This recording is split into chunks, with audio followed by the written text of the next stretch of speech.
Chapter 12, Marriage and Motherhood. The year I was set to graduate, my parents decided to move. They had been contemplating traveling because Dad had retired, so they were looking at motorhomes, the big houses on wheels. They started getting their brochures all together and looking at different ones. Most were one bedroom in the back, and the other beds were under the table.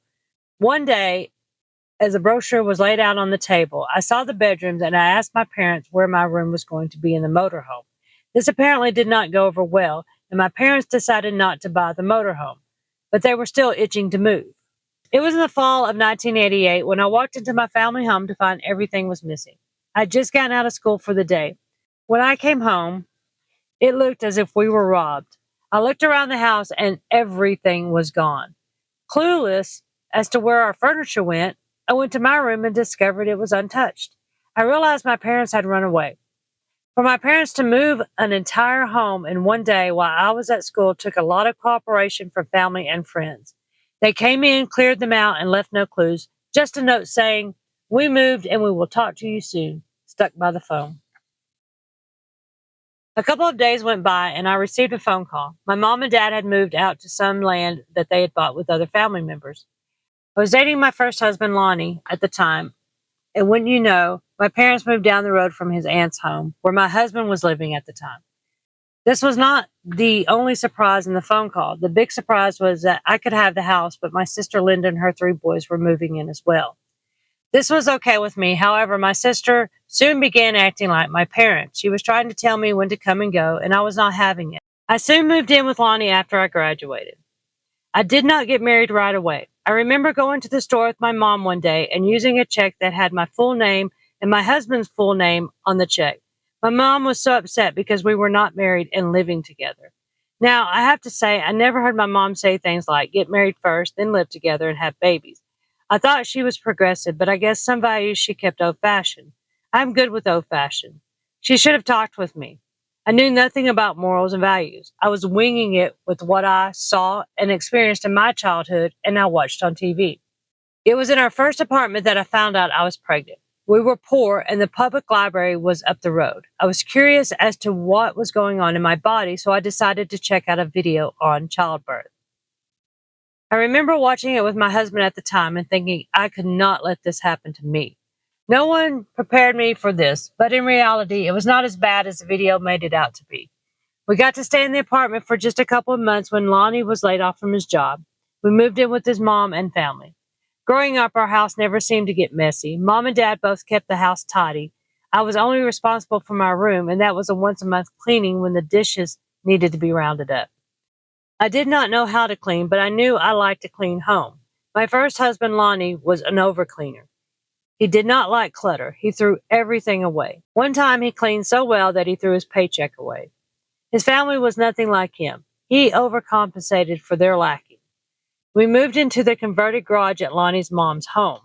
Since he was the oldest of five, all of his four siblings still lived at home. His one sister was my age and she was pregnant as well.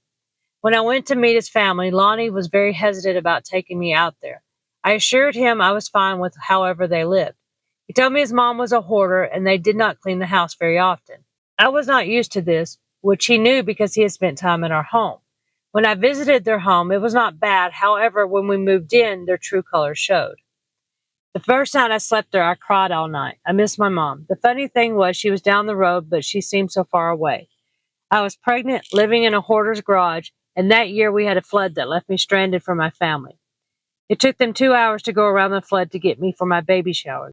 The flood affected Lonnie's job as well. When he got laid off, he took a job at the lake until the layoff was over.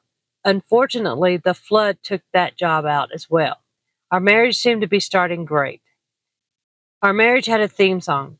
It was the old song from Heal, Gloom, Despair, and Agony on Me. Little did I understand generational curses at that time, or I would have known how to save our marriage. We were covered in them. Poverty was our big one. Our car would break down and we'd have to bum rides everywhere. His mother was a nurse making good money, but she liked to buy expensive things. She would buy mobile homes and load them up with piles of clothes, furniture, and whatever else she would buy. She had bought his brother and sister brand new cars, so when ours broke down, we would have to ask them to help us. At one point during my pregnancy, I was having to hitch a ride at 5 a.m. to my mom's house. where one of my parents would take me to work around 9 a.m. I would then get a ride back out to my parents and wait for someone to come to pick me up to take me home. I wanted to stay with my parents, but since they moved, they were adamant about no one living with them. They let me and baby Elizabeth stay briefly after she was born. My mom knew where I was living was not clean and not safe for the baby. She and dad rented us a small house and we soon moved there. After Elizabeth was born, I got a job across the street from our new rental home. It was an older home and the owner and my mom were friends. I remember the washing machine would go across the whole kitchen because the floor was not level, but hey, I was happy I was out of his mom's garage. I was working at a small video store across the street, and Lonnie went back to work at the factory that laid him off. It was known to be a seasonal plant, so layoffs were not unusual during the first couple of years of being employed. It was there I found out that we were going to have another baby. At first, I was concerned because I was enjoying Elizabeth and could not understand how I could share the love I had for her. But soon I was excited because we had a baby boy coming. My children are Native American, so Elizabeth was born at the hospital for those who have certifiable degree of Indian blood card. I was already 2 weeks overdue when I drove over 2 hours for my appointment. My mom and I had gone together because Lonnie was still at work that day. They kept me there because I had already dilated to 4 centimeters. They put me on a drip, and soon some labor had begun. Elizabeth's dad made it in plenty of time for her birth, as did the rest of my family. I remember lying in the labor and delivery with the doors wide open and my family walking by. I was not allowed an epidural or anything like that since I had no roll number. I was only allowed to have a baby there because their father was Native American. I was given oxygen. I was having problems with pushing the baby out as the contractions were not that hard. Elizabeth was stuck in the birth canal for a long time. They soon got a big plunger type machine and popped her out. However, she came out black from lack of oxygen. My sister Sandra was a nurse and she stood there with me the whole time. I was asking her why the baby wasn't crying and was taking forever. She explained that the baby came out lacking oxygen. In my concern for my baby, I did not notice Lonnie leaving in a visible huff. My sister ran after him, asking what he was doing. She told him that the baby was not breathing, and he said it was not his baby. Baffled, my sister asked him why he would think that, and he said that because she came out black, he was not the father. My sister, upset, explained that she was almost dead and that she needed oxygen. He then ran back in for the baby. He never told me he did that. However, the whole time I was pregnant, he kept telling me it was not his, and I guess at that moment he thought he was right. The devil likes to make us feel rejected, and the babies are an easy target. Elizabeth and her dad have never had a close relationship. Fathers should always be there for their daughters, but we let a society dictate our relationships instead of letting God. We had many issues when Lonnie and I were married. I was used to my parents taking care of me. My mom even bought my clothes. I did not cook or clean at home, so Lonnie was in for a big surprise. As I said, his mother was a hoarder and he was a neat freak. He could not understand why I just did not get up and clean every day, and I could not understand why he got so mad when I did not clean his way. I was raised as a business style woman, going to college, getting a career, and working all day. I was not taught how to do anything else, no skills. After having Elizabeth, I soon realized Alex was on his way. My body was not what it was before having children. Being overweight did not sit well with Lonnie. That was one thing he claimed he would divorce me over was my weight. Now, the only way I knew to lose weight was pills, and evidently Lonnie knew that way as well. For $100, you could go to the fat doctor to get speed, and it is legal.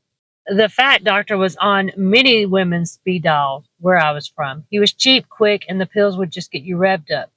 I cleaned a lot when I took those pills, and Lonnie liked the results. If he thought I was getting too fat for him, he would hand me a $100 bill and say, "Go get the pills." The funny thing is, when someone loses a lot of weight, the devil takes notice. I would do what Lonnie wanted, take the pills, lose weight, and get a job. This was creating waves in the spiritual world. The emotional roller coaster I was going through was breaking me down for the devil to come in and screw me up. Then it happened. I was given attention by a coworker and ended up having an affair. However, this roller coaster was only on its first loop, and I had another 10 years of loops to go through before I got off and walked away. It was a cycle. Fight, gain weight, get pills, lose weight, and have an affair. Rinse, repeat. I could not figure out why I could not be happy with my marriage and my husband. I was toxic, and he was as well, but we could not just end it. Lonnie liked playing softball when he was working at the local factory. We had a couple of factories in our town. It seemed that was where everyone worked. My aunts, uncles, cousins, and even my dad had retired from one. When they played ball, it was an event. Softball in the South is big. Women and men like to play, but I was not a player. I had played a few times in my life, but I'm not athletic. I did not get the sports gene from my dad, unfortunately, but Lonnie loved the game. He played baseball in school and had a good scholarship he gave up for his last girlfriend. He thought he'd gotten her pregnant and was going to marry her. One game, he slid into the base and hurt his ankle. He was unable to walk, and I had to take him to the emergency room. At the ER, we had gotten into a fight. I don't remember anything about the fight except that he made me mad. He was in a wheelchair because his foot was in severe pain. I was talking to him when he had said something, and I reared my leg back and kicked his hurt foot. He came out of the wheelchair, and I took off. His mother came and picked him up and brought him home. Near the end of our marriage, I got to the point where I would not react when we fought. I had a broken toe kicking him when I missed him and hit the couch during a fight to go out to a bar. I had a broken foot when I was trying to hide the mail from him because I had a secret loan, which he would soon find out about. This type of behavior would go on for years. We both needed God. No matter how hard we tried, we just could not make it happen. We finally moved the family and got away from the small town where I grew up. I was never happy there. I was ready for the change. We moved and rented a nice home in a whole new state. My family decided to leave our hometown as well and had been living in the area for a few years at that time. I had talked Lonnie into letting me homeschool our children because their school programs were not as good as in Texas. The homeschooling did not last long, as I had no support. Lonnie and I had jobs at the same company. This was not the first time we worked together. However, at this one, we did different things. The warfare we were fixing to experience were going to be the make or break moment of our lives.